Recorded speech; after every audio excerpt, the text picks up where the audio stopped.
Hello and welcome to the European Resilience Initiative Center video podcast. Today our guest is Mark Toth, who is a national security and foreign policy expert. Mark writes for The Hill, New York Post, Kyiv Post, and also appears at the CNN, Fox News, TVP World, BBC, and other media. Welcome, Mark. Pleasure to be here, Sergej. Thank you. Thank you that you have found time for this interview. And you have recently commented a lot on what is going on between Russia and Ukraine during Russian-Ukrainian war and how Russia can strike Ukrainian territory from Russian territory with impunity because Ukraine is not allowed to strike back, especially with the Western provided weapons. What is the situation there, and why is the West so reluctant to provide Ukraine with the right to defend itself? Sergej, that's the million-dollar question that I think all of us in Washington and around the country are asking, and certainly everyone in the Pentagon that's ever had to fight a war, is that I know our armed forces would not try to fight something that way. And I think we're all focused on Kharkiv, not so much because we believe that Russia has the capacity of occupying a city that was once, 1.4 million or so, but because they can level it. Their artillery can reduce it to rubble, as they've done in Avdiivka and Bakhmut and elsewhere. And so this hesitation that we've seen out of the Biden White House, whom I think most of us as observers view as coming from Jake Sullivan, Biden's national security advisor, is just kind of madness. It's not how you fight a war strategically, tactically, at any level. And yet Ukraine is being asked to fight this kind of war when no one else in history has, right? I think for viewers, just put it in context of being on your own street, and the house across the street gets to fire into your home, lob, artillery shells and destroy your house.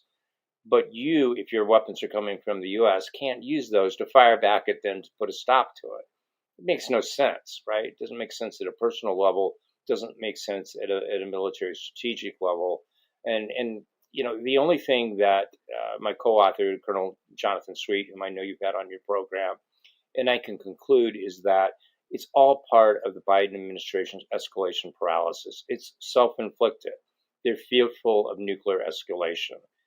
But they're the ones causing the escalation. Putin interprets all of this as saying, okay, they're afraid of escalation, therefore I'll escalate. So it's all counterproductive and just kind of madness. But to answer your point, it just makes no sense and it needs to change. But normally when people see that something what they do, it doesn't help, they tend to change their approach, their strategy.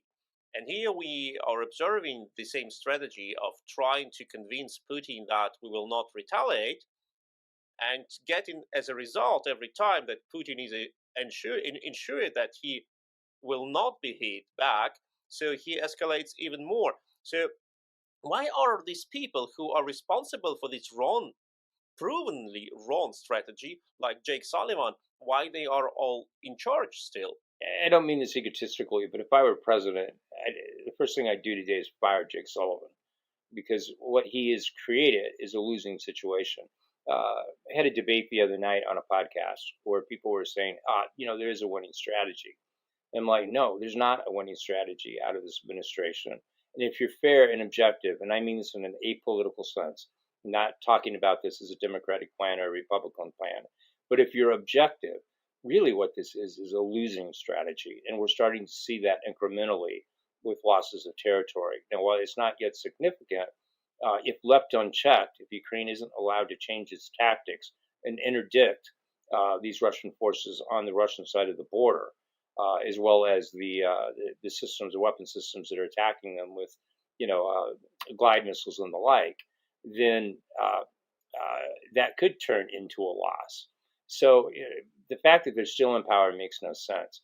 Now, Biden over time has proven to be somewhat of a loyal employer, and he may be short. He may not be prompt enough in making sure that he gets these guys fired. But at some point, I'm hopeful that the electoral pressures of the coming presidential election, where everyone in America loves a winner, it'll start to dawn on him that Ukraine losing is bad for him electorally. and that he's got to make a change. But so far, we've just not seen any evidence of that. Rightly or wrongly, Jake Sullivan remains seemingly firmly in charge. We're talking to Mark Toth, who is a national security and foreign policy expert. Don't forget to like, to share, to subscribe to this channel, or send this link to a person who you believe needs to watch this interview to get more informed or to change his or her position. Now, Mark, you have already mentioned that the November elections are coming and the Americans love the winners. And there is a very simple way to prove that you're a winner win this war. Can we expect some straight and decisive movements from the Biden administration, like, for example, creation a no-fly zone for the Russian missiles and jets over Ukraine? A great question and a timely question, Sergey. Last week in the Hill, a publication in Washington, D.C., for people that may not be familiar with it, John Sweet and I called on two kinds of game changers. One was an interdiction, which we just talked about, the ability to go after Russian forces massing inside of Russia, taking those out with U.S.-made ATACMS and the like. The other thing that we called for as a game changer was kind of looking back to what FDR did during World War II and having Churchill's back 5 months before the U.S. entered World War II, when U.S. forces took over Iceland. That freed up British forces from the United Kingdom to go and address the issues that they were facing in the Mediterranean and in North Africa. Ukraine faces that same kind of need. Presently, because Putin weaponizes Ukrainian civilians, it's intentional. There's a military purpose to all of that. By his attacking, and don't get me wrong, it's a war crime. It's horrific, and he has no right to be doing it. But there is intent. He's actually intentionally doing this, and that's to force Ukraine to hold back air defense assets to protect its civilian population bases in Kyiv and elsewhere. And so if they're there, those air defense systems, they can't be forward deployed where the battles are occurring. And so it's a purposeful act. And so what we've called for is at least in Western Ukraine, ideally a heck of a lot more, for what we call for a no-fly zone. Now, when we say no-fly zone, we're really talking something that's more similar or akin to what we all just witnessed in Israel when Iran began attacking them in retaliation. We're not seeing dogfights en masse, in this war. We're not seeing overflights of Russian planes into Ukrainian airspace, save on the edges of the battlefield kind of situation on the front lines. So it's not so much a no-fly zone in the sense of you've got to worry about Russian airplanes, although you want to interdict them wherever they are if they're bombers, carrying glide bombs, etc. What we're really talking about is doing these intercepts of drones, of guided, the glide bombs, of cruise missiles, and even intercontinental ballistic missiles, that are coming from space. Ukraine doesn't have all those capabilities yet the U.S. could provide it, and we saw that. They did that for Israel. They did that in partnership with the United Kingdom, as well as the quote-unquote, unnamed Arab partners, but we all know that that was Jordan and Saudi Arabia participating alongside Israel to do that. So if we can get that done, if that kind of no-fly zone can be put into place, that would allow Kyiv to take those resources, those air defense assets, and move them up. And something that John Sweet has mentioned time and time again, the Ukrainians have been masterful, brilliant, at taking these old Patriot systems, these old air defense systems that were developed in the 1990s, and learning how to asymmetrically use them on the battlefield. They're taking out, in some cases, so-called hypersonic missiles, taking down aircraft. They're doing a lot of sophisticated things with old technology, and if that can get forward deployed, Ukraine's going to be in a far better position than they are currently. And most importantly, Ukrainian civilians are going to be much, much safer. But when we talk about this providing Ukraine with support in the air defense, do you think that it will be enough to, let me say, station Patriots on the Polish-Ukrainian border and protect practically room deeper into Ukrainian airspace on the radius of Patriot missile efficient radius, like 160 kilometers or about? Or also the United States or other NATO jets patrolling Ukrainian airspace, maybe not coming closer to the front line, but not 400 kilometers, but let me say 200-300 kilometers deeper into Ukrainian territory. Certainly, there's going to be some, if they go that far, that would argue just to keep them on the borders of NATO member states that could project out, with the excuse of the cover story being that they're taking these Russian assets down in order to prevent them from traveling into NATO airspace. But I don't think that's going to be effective enough. I mean, I'm more concerned about protecting Ukrainian civilians as well as getting those air assets of Ukraine forward deployed themselves. And that's going to take, I doubt it's going to be NATO.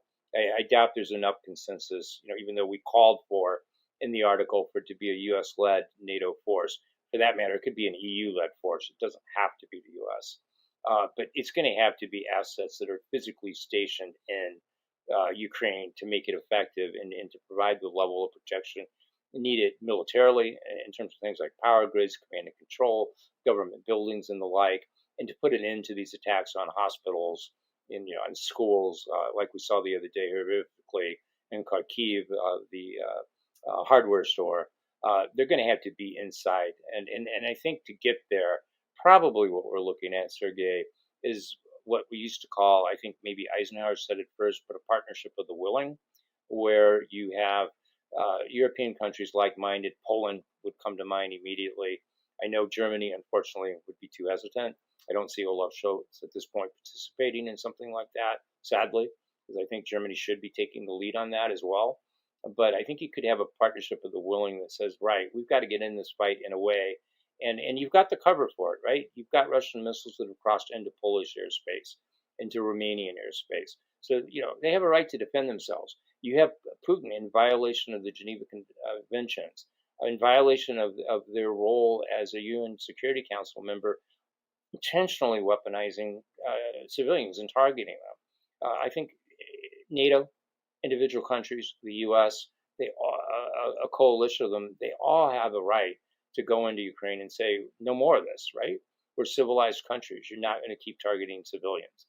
Absolutely. And also, we may not forget that Russia openly threatened other NATO members, Estonia, Latvia, Lithuania, Sweden recently, not speaking about already the actions which have already taken place on the Polish territory with sabotage acts and other actions like that. It is our duty to demonstrate our strength and not to provoke Putin to test the limits of our patience further. But what I wanted to ask you further is, you have mentioned that it is not clear who would lead the coalition of the willing. It can be Germany, it can be France.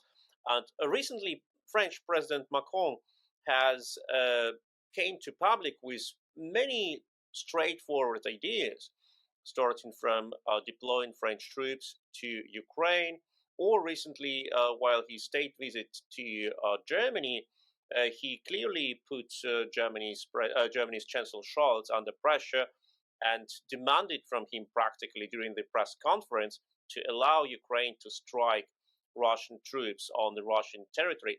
What is happening here? Do we observe increase of leadership of France, and is it good for NATO? Sergej, it's a great observation. There are kind of two parts to the answer to that.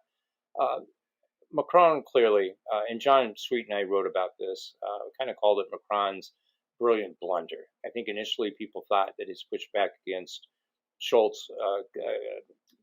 catching him off guard, if you will, was a blunder, but it turned out to be brilliant because Putin got upset. And you saw the Russian propaganda, as you know, you covered so extensively in your great work on Twitter and elsewhere, that it hit a nerve, right? The Russians were angry about it. So it kind of turned into a brilliant little blunder. At one level, though, I'm a little bit concerned that Emmanuel Macron is doing this, which is a good thing, to create strategic ambiguity so that Russia can't count on what NATO or France or individual member states might do.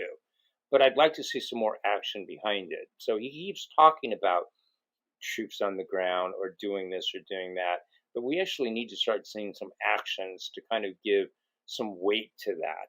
Because without that, at some point Putin will see through that and say, yeah, that's just all bluster. I don't have to believe that any of that's actually going to happen. Now, in terms of like who could lead this, I think as long as Jake Sullivan is in control, I doubt the U.S. takes the lead. I just don't think the guy has the guts to do it. He's too tied into his strategy and fear of escalation, even though everything keeps escalating. But what I think could be interesting and unique about this is I think the countries that get it most, the ones you just named, the Baltic states, Poland, Romania, Bulgaria, and it should be Hungary, but we obviously know that Orban is not going to go there.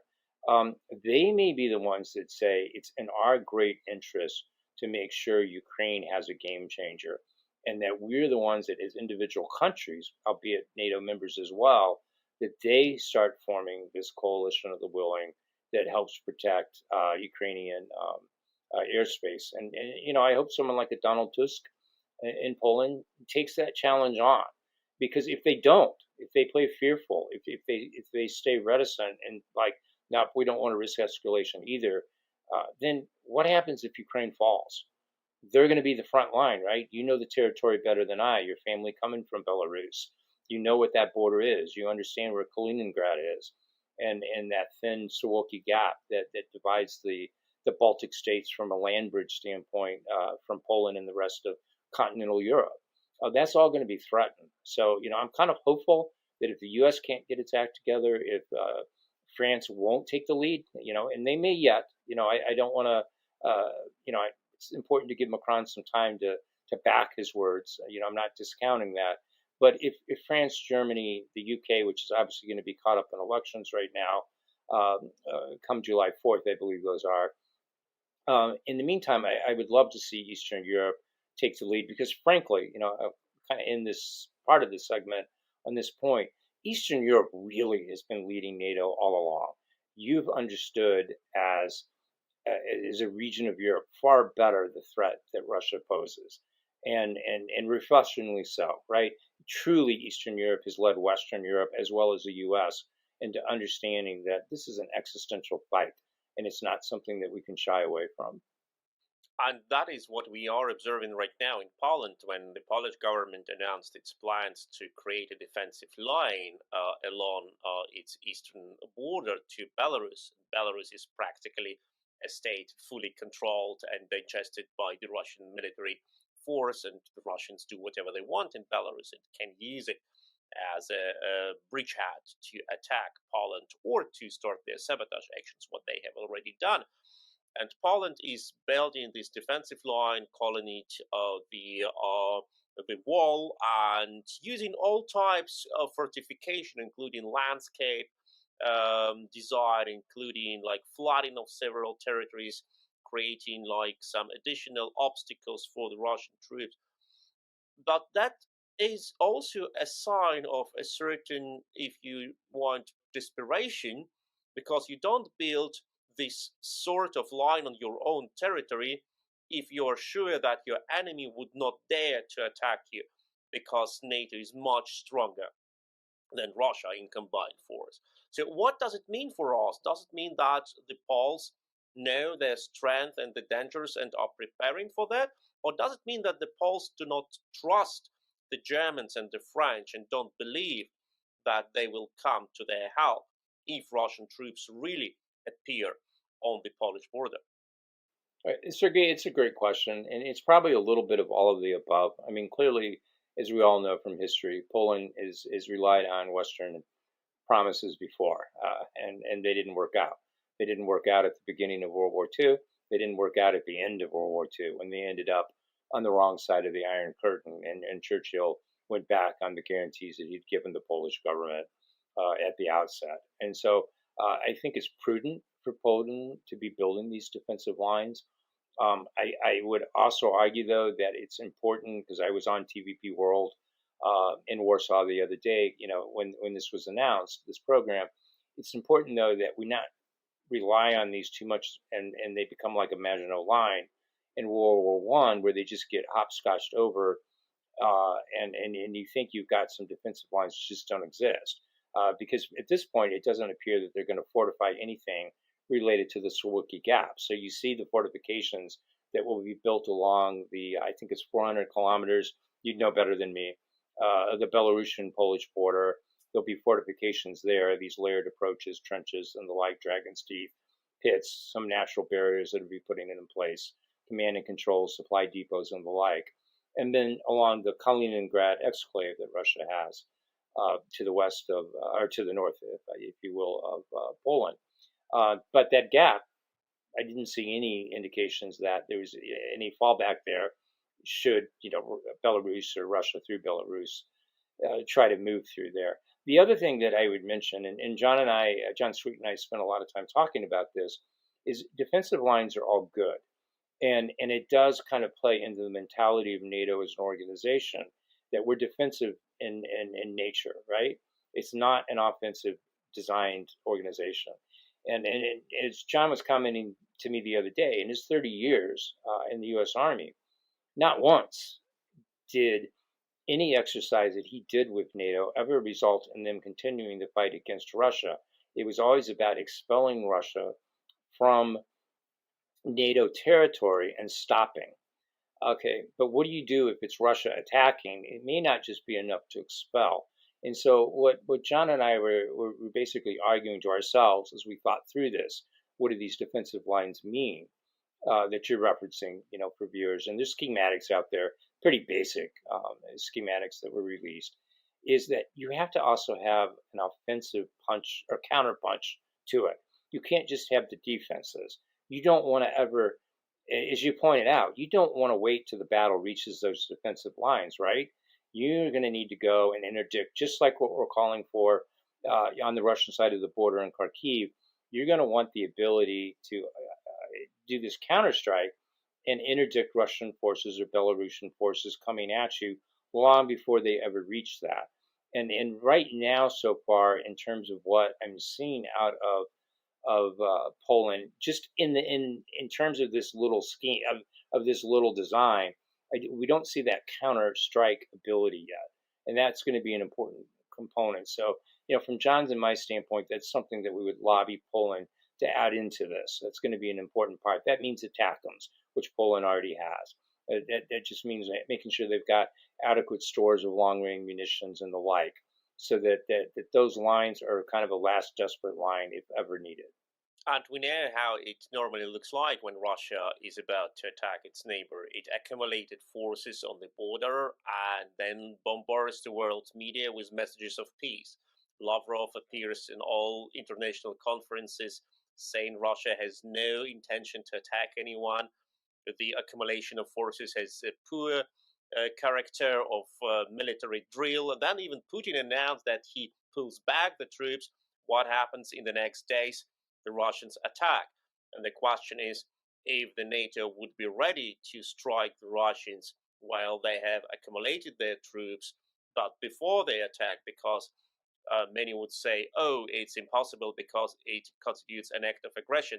Although, of course, it will not be a fact of aggression, a case of aggression, as Russia is already in war against the international order, having occupied territories of Ukraine. It's our duty to provide Ukraine with the support. But what do you think about this perfect ability of the Russian media and Russian foreign ministry and Russian assets in the West to fool the West? Year for year, we are hearing the same song about peaceful Russia, which only needs to be respected and treated peacefully. Yeah, Sergey, that's the $10 million question. I mean, for those of us, you included, that closely observe Russia, this is all kabuki theater. We see through this, right? You and I know it's a complete joke. There's nothing realistic about it, but it's maddening. I mean, I think sometimes you just have to give your enemy credit so that you figure out a way to defeat it. It's maddening that the Russians are able to get away with this. They are good at disinformation. They are good at flooding the zone. You probably see it in your Twitter feed just like I do. You post something, there's 20 Russian bots, posting something back at you to kind of flood that zone. And so they're good at that. And I've long argued, I think sometimes here in the U.S., we politicize Russian disinformation. So in other words, it's a convenient tool for each side to use at the other. I don't think Russia cares. They just want division, right? If you as a country are divided, They don't care who the winner is. They just want that division so that you're paralyzed, that inaction comes about, and you're not taking it against them. And both sides that they're playing off of each other are so angry with themselves. They're not angry with Russia and blaming them, as you rightly pointed out, they should be. So they're really good at that. And I think it's time. John Sweet on his own, maybe a month or two after the war started, said it's really time for the U.S. to reinvigorate the voice of America. We really have to have this counter narrative, but it's got to be coming across multiple platforms, right? It can't just be radio communications now. This isn't beaming into across the Iron Curtain like it was during the Cold War. It's got to be done on social media, on Telegram. You've got to do it in pervasive ways that get around Russian blocking and the like, because so many sites are getting blocked by the Russians. We need a counter game to this, a counter cyber warfare game that's getting this messaging back to Russia that is not working. And we just need to do a better job of educating our own public that you're getting played. You're being fooled. You wouldn't let a car, we joke about a used car salesman being the person, in the U.S. that might be most apt to rip you off. You wouldn't let a used car salesman take advantage of you, yet you willingly, hook, line, and sinker buy into Russian propaganda. And I'd make one last point. John and I have written about that. We wrote an article in the Hill called The Manchurian Candidates, looking at Marjorie Taylor Greene, looking at Matt Gaetz. And we sat there and looked at some of their statements, and we're like, these two people, I'm not going to get into the politics of them. Those are two people that just want attention, right? They're out for that. But because they're seeking validation to their points, they're just parroting Russian propaganda. It's just amazing how many of their talking points, it was as though, Putin had put them into their mouths. And so they're just kind of blindly going along with it. So I think we need this kind of awakening, if you will, a cultural awakening. That maybe, frankly, in my country, I can't speak to, it's been too long since I've lived in Germany myself in terms of, how the gymnasiums and so forth are run. But at least in our high schools, the equivalent of gymnasiums here in the U.S., I think we've got to get back to teaching civics and teaching critical thinking so that people can recognize that they're getting played and manipulated by Russia, as well as adults. I don't see that happening right now, though. I think we all get that it's a problem. We get that it's pervasive. But nobody is really taking any demonstrative steps, as you and I have seen just on Twitter, right? The proliferation of Russian propaganda is immense, and you see it in these atrocious accounts. Jackson Hinkle, correct? Right? It's just an obscene account that revels in Ukrainians dying. Just ridiculous. And we know that for the Russians, and we have the same political division in Germany, with some our politicians just blindly spread Russia's points and Russian narratives. But we know that for Russians, it is not important, as you have mentioned already, to convince people that they're right. It's enough for the Russians to convince our people, our citizens, that nobody is right, that there is no truth, and that anyone is an enemy. And the Russians are happy because we cannot find what is the truth, what is the fact. And people start to say, okay, there are no truths, no facts. Maybe what Putin says is exactly as true what our politicians say. And that is the sort of undermining of our political process, when they say, okay, you cannot be sure who has won elections. You cannot be sure if the court decision is correct. You cannot be sure if your army fights for the right cause. And that is the start of destruction of our society. Do you think we will see more of such sort of disinformation being spread in the US in particular in front of the November elections? Oh, absolutely. You're going to see that because both sides will seize upon it. The idea is, as you aptly pointed out, you went straight to the heart of the problem. Russia wants to stop any kind of consensus being built that would somehow be used against it. And so it needs to create division. It doesn't care about the winners, no matter how much each side wants to claim that he wants the other side to win. He may have a preference. Who knows what that is? But I think that has nothing to do with the rationale behind what they're doing. The purpose of what they're doing is to create that kind of division. And they're going to continue to do that. We've seen it in multiple ways. We're seeing China even coming into this more. China obviously is keenly interested to watch the Commonwealth, especially in sub-Saharan Africa, be destroyed. And we've seen how they've taken the royal family and issues between Harry and Meghan and the Prince and Princess of Wales, and they've pitted those two people against each other to create division. And so I would suspect that not just in our election, but the forthcoming election that's happening now as we speak, as people canvass and make their cases to be elected as member of parliament across the United Kingdom, I suspect we're going to see a strong uptick as well of Russian and Chinese disinformation going on inside of England, Scotland, and Wales. And of course, what you have already mentioned, the Chinese influence in Africa and also on the Balkans or in the Middle East, they also try to undermine the trust into the Western values. They say, look, the Western governments are not better than us, but we at least give you credit. So just to stick to us, and you will get our money, and the life will go better, but will definitely not get worse. What are the new divisions lines which appear currently in the world, and how do you see the main conflicts for the next decade? John and I touched on this a little bit, Sergey. Basically, what we kind of see at this point are 3.5 wars going on, and we call it a third world war. It's not Hollywood's version. It's not mushroom clouds from atomic weapons. It's not day after scenarios about how we all live in a radioactive world. But it's World War III in a way, coming about as death by 1,000 cuts. And we were concerned. We initially started looking at this, whether or not the U.S. has the right force size to handle all of these threats. And when you look at our own national security strategy, we're designed to fight 1.5 wars. So that means our commanders feel that the assets that they have available to them can fight 1.5 wars. But we're already arguably in 3.5 war scenario. You've got what's going on in Ukraine. You've got the immense drain of U.S. assets in the Middle East because of what's going on between Israel and Iran, the nuclear threat from Iran, as well as Hamas and potentially Hezbollah, and to a little bit, but still a significant extent, the Houthis in Yemen. And then you've got China's machinations about Taiwan and doing these cordoning off of the islands that may one day turn kinetic when we least expect it. When we were writing that article, pointing this out, that the U.S. is not prepared, and we entitled it, the U.S. is losing World War III, is that, John pointed out, it's like, Mark, you can't forget Africa. You can't forget, as you just rightly pointed out, the attacks that are going on in the Commonwealth. And that may be the most tragic part of all of this, is because these democracies, these ones that have been secured once before by the Commonwealth, are getting toppled. Military dictatorships are taking their place. People are sold a bag of goods that things are better, that you're getting money.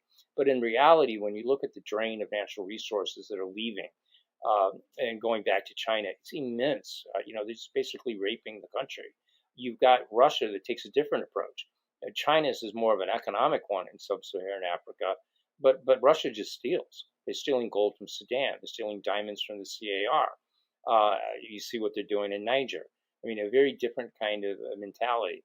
And to our chagrin, you've got Russian troops now occupying in Niger a U.S. military base that once had been used just several months back to interdict ISIS forces that were terrorizing people in Nigeria, supporting Boko Haram, the terrorist group that's operating against Nigeria and that whole region. So it's deeply troubling that we haven't seen it. Now, as you know, I'm sure this happens to you. We didn't write that article lightly to say that the U.S. is losing World War III, because we knew that would be ready-made propaganda for the Russians, right?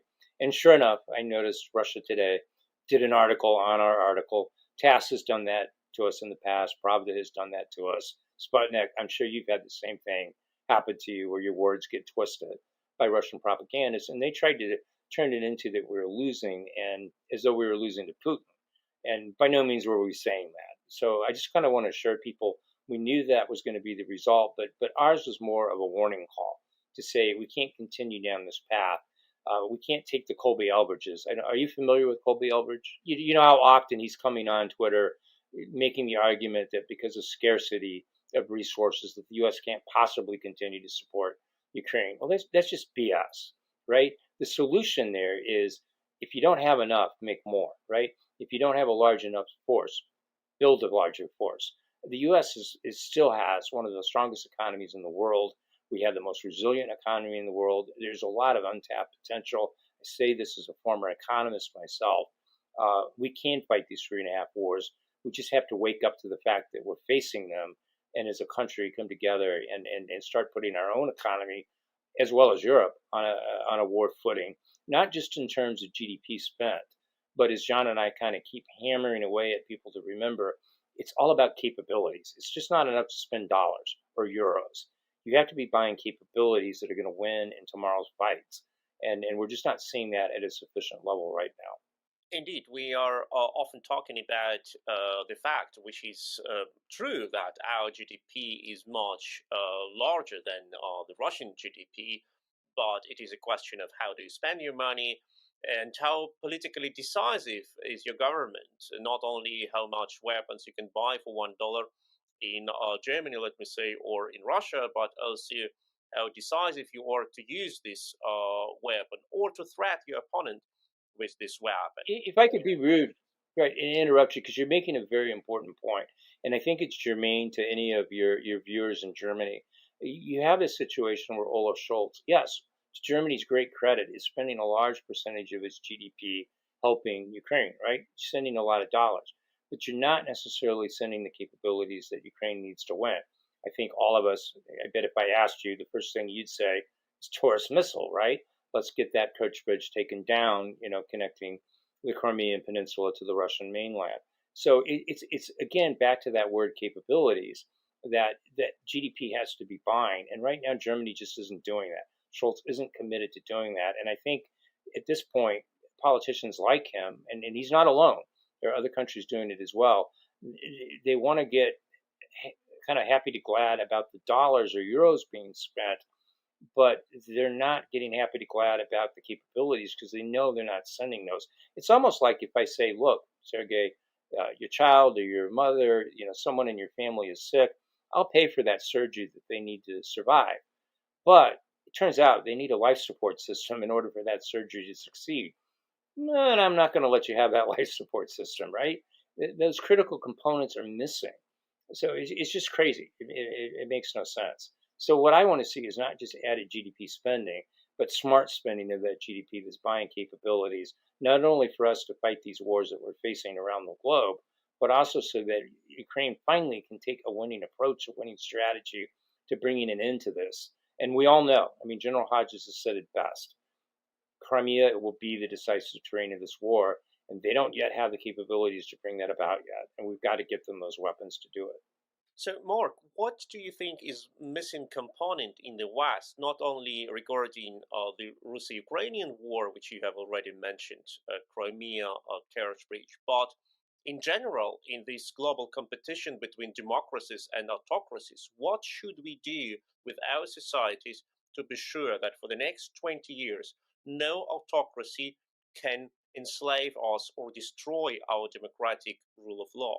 I think Eastern Europe is going to have the answer to that. Unfortunately, in my country, as well as intended as people are, distance becomes a factor, right? Most people go about their daily lives. And I've talked about the need for me to go do this. I write, I purposely stay in the middle of the country a lot because sometimes when you're in Washington, you kind of get in the bubble about what the American people feel and think about and what the priorities are. When in reality, I think if I were to walk out today and go to a nearby shopping center, no one's going to be talking about Ukraine. No one's going to be talking about the threats that Russia does. If they are talking about Russia at all, it's going to be in a political sense about how Russia's trying to interfere to either get Trump elected or Biden, elected or whatever. But it's not going to be a substantive discussion, right? It's just going to be a political argument. And so I think the dilemma that has always affected our country, it did in World War I, it did in World War II, is these conflicts that are happening around the world just aren't real. Whereas in Europe, proximity forces you to deal with the reality that just, 1,000 kilometers from where you sit, people are getting bombed, people are getting killed, civilians are being targeted. That reality is much closer to you. I know with all the charitable work that you do, trying to raise, funds for Ukraine and the like, having been inside Ukraine yourself, that's going on. You see these things that the American public just doesn't, and sadly, because we don't have a president, and I don't mean this politically, I would say this of anyone.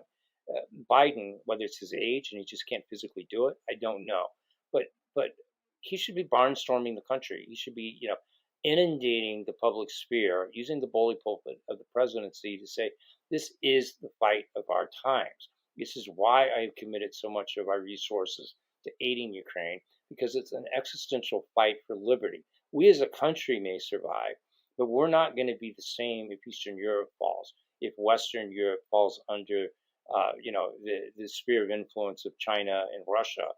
But we don't see that messaging isn't happening. It's going to take a change of leadership, but frankly, right now, in fairness, and again, I'm going to try to avoid the political aspect of it, I don't think either leader gets it either, right? You've got another guy who thinks his, cult of personality is somehow going to magically solve this war in 24 hours. You don't win wars that way. The only way you win wars, Sergej, is bringing all the instruments of national power to bear, right? Your military, your diplomacy, etc. It's just not you saying, well, Z, I've got you beat. Putin, I've got you beat. They're going to say, screw you, right? They smell blood in the water right now, and they're not going to give up. They're not going to stop. So I think at this point, unfortunately, in terms of carrying that banner that you so rightly are calling for, we just don't have anyone on the horizon. We don't have a Mitt Romney, frankly. That's who we really could be using. And I don't mean that politically. I'm just talking in a pure national security sense. He's the one guy that had been hitting away at that message all along, that we as a country really need to be looking at Russia and China as existential threats that we got to be reacting to and addressing. Indeed, intellectual honesty and ability to judge the situation, to analyze it, to assess it, and to come to conclusions and to confirm when a person is wrong, that the person was wrong, is what needed. And of course, the readiness to fight for our values and for our democratic way of life. It was Mark Toth, who is a national security and a foreign policy expert. He writes for The Hill, New York Post, Kyiv Post, and also appears at the CNN, BBC, Fox News, TVP World, and on other media. Thank you, Mark, for your very insightful and very moving interview. Sergej, thank you. I'm a big fan of your work, very humbled by all that you do for Ukraine. Keep up the good fight. Thank you for what you are doing, for your articles, for your constant analysis, for your open speech. And for our audience, don't forget to like, to share, to subscribe to this channel. Follow Mark Toth on Twitter, recently now X. And if you think that someone needs to listen to this interview to change their mind, to get a new angle on a very important problem which we are facing all now, send this link to them and stay with Ukraine, stay strong, stay for democracy.